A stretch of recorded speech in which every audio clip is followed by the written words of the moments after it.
Bonsoir, vous êtes sur Radio Sensation Normandie, vous avez bien fait de nous rester fidèles, vous avez rendez-vous avec le MAG, 10 petites minutes pour en savoir un peu plus sur le monde sportif, culturel, politique, la vie associative, l'éducation, tout ce qui vous interpelle se trouve donc dans ce rendez-vous de 10 minutes. Et aujourd'hui on va parler culture avec des invités que nous avions déjà reçus il y a de cela quelques semaines pour le lancement d'un événement. C'était le lancement du festival Jazz Horn Dance qui avait lieu entre le 14 et le 28 octobre dernier.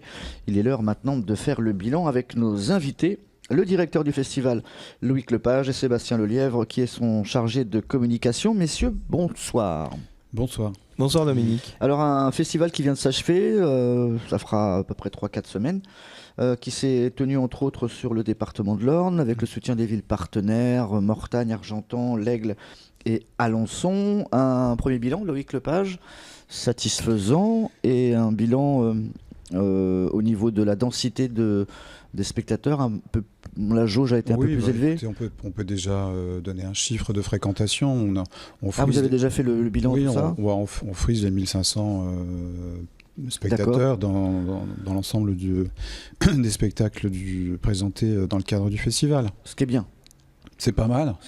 C'est pas mal, d'autant que, oui, par exemple à Argentan, Mortagne ou Perche, on fait des jauges complètes de spectateurs. Voilà, donc à ce titre-là, c'est bon, c'est positif. Hein. Ok. L'essentiel, c'est peut-être pas de remplir obligatoirement toutes les salles, mais c'est qu'il y a un public différent, qui sont en rotation à chaque fois, tous les ans.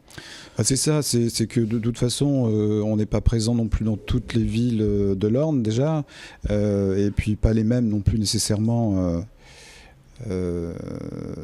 pour chaque édition, donc il est important d'aller chercher aussi des publics au niveau de la sensibilisation autour du festival, des spectacles, et là pour le coup effectivement on va toucher d'autres spectateurs. Est-ce que vous avez fidélisé on va dire entre guillemets une clientèle qui va de spectacle en spectacle sur un événement, sur cette année par exemple? Est-ce que des gens vont à l'Aigle, ensuite à Argentan et Mortagne, ils vous suivent quoi?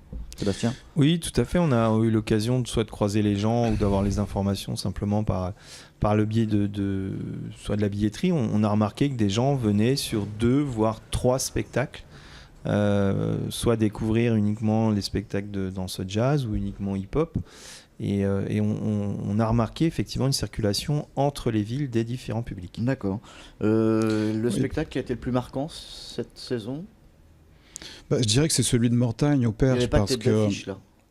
Si, il y avait quand même les ballets jazz de Montréal, c'était il y a 2 ans. C'était il y a 2 ans, mais il y avait le ballet de Geraldine Armstrong Jazz Ballet. Donc là, c'était un moment fort du festival et d'ailleurs bien suivi par les Ornais dans leur ensemble. Est-ce que justement les moments forts, c'est pas les moments où il y a une rencontre avec les artistes avant le spectacle, comme on a pu le vivre nous à l'Aigle par exemple, avec des jeunes, des MJC qui viennent voir un peu les artistes? Oui, les moments sont... En fait, tout cela est renforcé quand il y a de la sensibilisation autour des spectacles, quand on a des partenariats avec les écoles de danse, avec les MJC en soi, effectivement, comme ça a été le cas avec la MJC du Rond-Point à l'Aigle. Et là, auquel cas, effectivement, on reçoit des publics très divers. Je veux dire, ça devient plus familial, plus...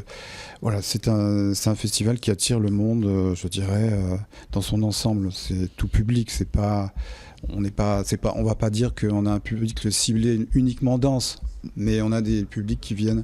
Voilà, qui sont familiales, qui sont diversifiées. Sébastien, qui est en charge de la communication au niveau de la Normandie, est-ce qu'on peut envisager un jour à moins que ça ne soit déjà fait, que le festival devienne national, d'une envergure et d'une notoriété en dehors des frontières de la région?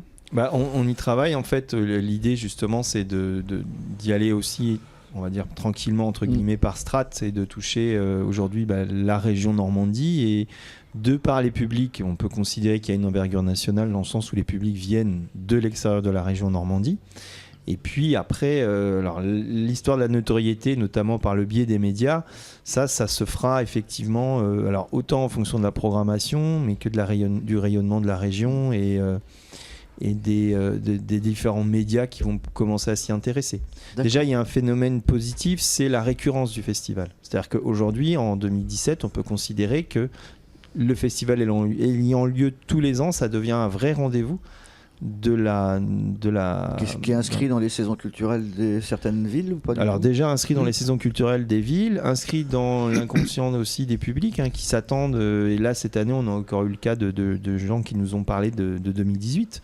On a d'ores et déjà annoncé les dates du festival 2018. D'accord. Parce qu'effectivement, il n'y a pas de début ni de fin. C'est-à-dire qu'on continue à travailler d'une année sur l'autre pour ces 15 jours de promotion de la danse. D'accord. Si on a déjà les dates, Loïc, de la saison 2018, oui. Le spectacle dans les grandes lignes n'est pas encore réfléchi, n'est pas encore... Si, il y a déjà des réflexions de fait. Il y a déjà aussi sur des invitations pour des artistes. On a des compagnies pressenties, oui, d'ores et déjà. D'ailleurs, une compagnie notamment qui est déjà venue au tout début des premières réalisations du festival. Ce sont par exemple le Budapest Danse Théâtre. D'accord. Voilà. Une compagnie hongroise. Ok. Mais pour en venir au rayonnement du festival, en fait, on a toujours un lien avec Caen, en fait, puisqu'on fait chaque fois une... Bah oui. Voilà. Mais ouais, mais là, Caen, il n'y a pas eu Caen cette année. Il y a eu Caen, si. Il y a eu des ateliers au conservatoire de région, mais voilà, il peut y avoir davantage. Okay. Là, on s'y prépare. Et il pourrait y avoir davantage dans d'autres villes également qui sortiraient du département de l'Orne et du Calvados, dans la Manche, en Seine-Maritime ou dans l'Eure. Pourquoi pas, mais ça, ce serait dans le prolongement en soi du festival, puisque là, pour le coup, peut-être qu'il y a une mutation, est en train de changer de nature quelque part le festival, mais en soi, bon, le fond du festival, il est dans l'Orne, évidemment. C'est de là où tout rayonne. Mais en soi, c'est vrai que notre intention, c'est c'est-à-dire c'est aller dans le sens de la diffusion, parce qu'il y a une problématique chez les compagnies que l'on reçoit, c'est que eux aussi, il n'y a pas que le festival pour eux, ils ont aussi des dates à prévoir, aussi de tournées, etc. Donc on s'inscrit aussi dans cette idée de diffusion, mais dans la durée, dans le temps.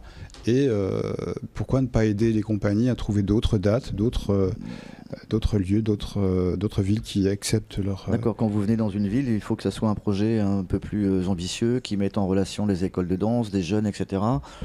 Comme, pourquoi pas sur Bernay, même si ça ne se fait pas l'année prochaine, ça sera peut-être dans 2 ans. Tout à fait. Donc des projets qui sont longs à mettre en place. C'est ça. Il faut ensuite...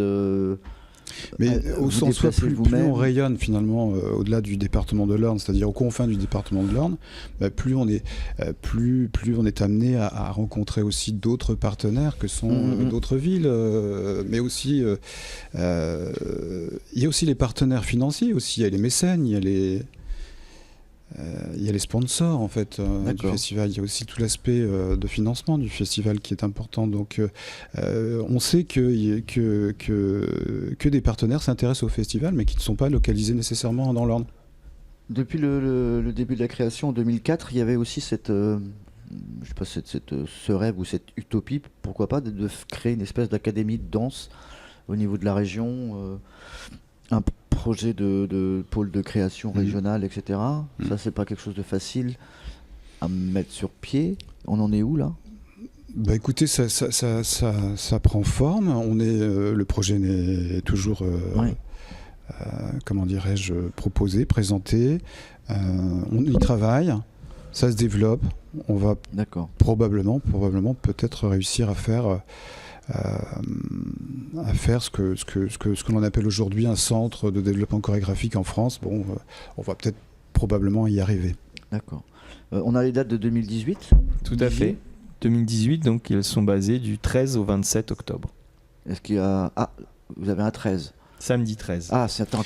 Ce qu'il faut ajouter, en fait, c'est pour revenir à la question précédente, c'est que on s'inscrit maintenant d'ores et déjà dans la production chorégraphique.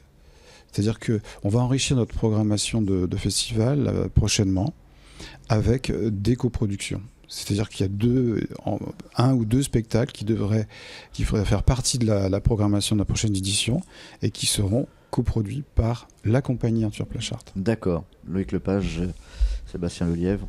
C'est déjà l'heure de se quitter. Merci d'avoir accepté ce rendez-vous. On vous souhaite bon vent pour la suite de vos aventures. Au revoir.